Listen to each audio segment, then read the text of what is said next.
السلام عليكم ورحمة الله وبركاته.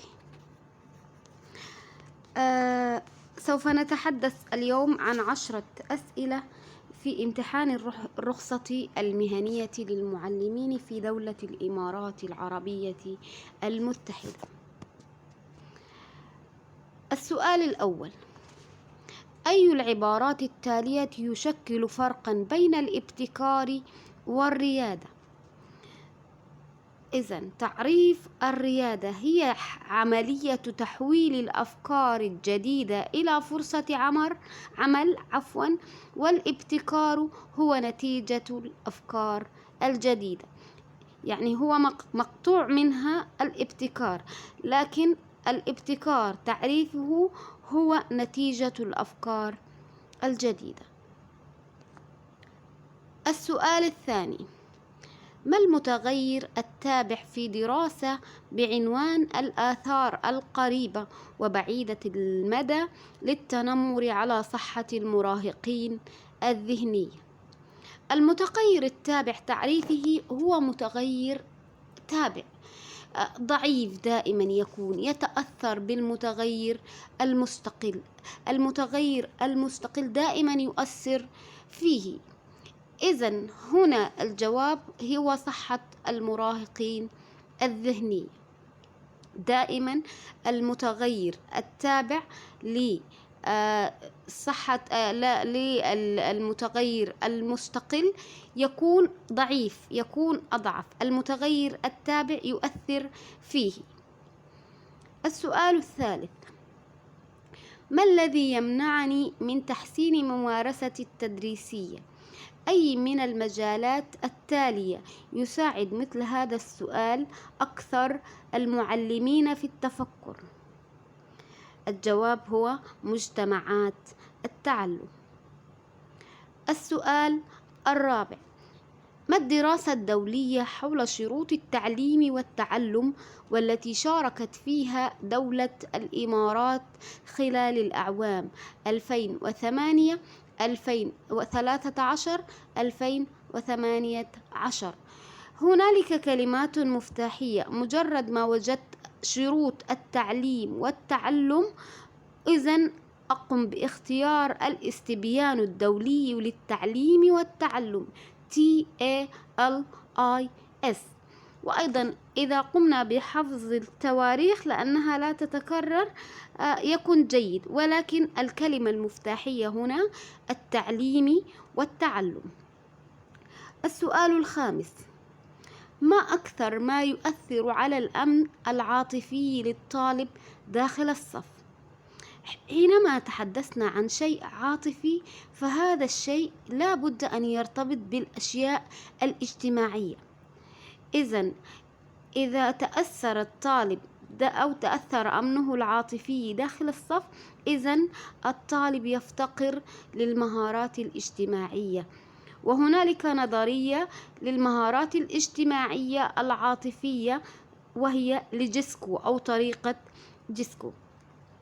السؤال السادس: ما هي النظرية التي تفسر سلوك الطالب من خلال مجموعة من العوامل الخارجية وترى أنه يمكن استخدام تكيف السلوك كعملية تعلم؟ مجرد ما وجدنا سلوك عوامل خارجية، إذن هذه الكلمات المفتاحية: السلوك والعوامل الخارجية، وأيضا أن يكون دور المعلم ملقن. كل هذه الأشياء تنصب حول النظرية السلوكية. ومن رواد النظرية السلوكية سروندايك، واتسون، وإسكنر. السؤال السابع: من الشروط الواجب توافرها في العرض متعدد الوسائط أن تكون الرسالة المقدمة واضحة ليتمكن الطلبة من فهمها. ما أبرز إجراء يمكن اتخاذه لجعل العرض قابلا للفهم؟ طيب، إذا أردت أن أقدم للطلاب حصة أو عرض تفصيلي متعدد الوسائط عن لقاح الإنفلونزا، إذن لا بد علي من قدم تفصيلات وافية في البداية حول موضوع العرض. يعني متى صنع اللقاح، ومتى تداول، ومن الذي صنعه، وفي أي بلد صنع. كل هذه تسمى بالتفصيلات الوافية حول موضوع العرض. السؤال الثامن: أي من العوامل الآتية تدفع الطلبة أكثر للبحث عن المعرفة؟ إذا تحدثنا عن دافعية، إذن هنالك تنافس. فالشيء الذي يدفع أي إنسان هو شعوره بالتنافس، وهنا البحث عن المعرفة، إذن هنا شعورهم بالتنافس المعرفي. يعني ممكن يتحدث أي من العوامل التي تدفع اللاعبين الكرة للبحث عن الأداء الأفضل في الرياضة. ممكن شعورهم بالتنافس الرياضي. السؤال التاسع: ينوي معلم تنفيذ حصة لطلبة المرحلة الثانوية حول موضوع أخذ لقاح الإنفلونزا والوقوف على رأيهم في الموضوع، وتنمية مهارات تقديم العروض الشفوية والدفاع عن أفكارهم. ما أفضل استراتيجية لتدريس الحصة؟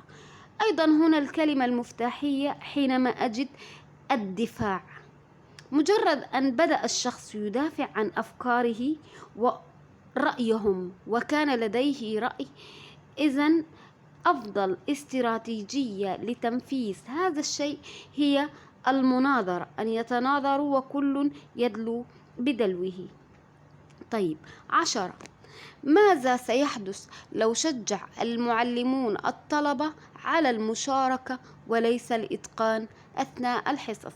أنا معلم وقمت بطرح سؤال وقلت لهم أجيبوا، لا داعي للتفكير، كل إجابة تأتي في رأسك سواء صحيحة أم خطأ قلها.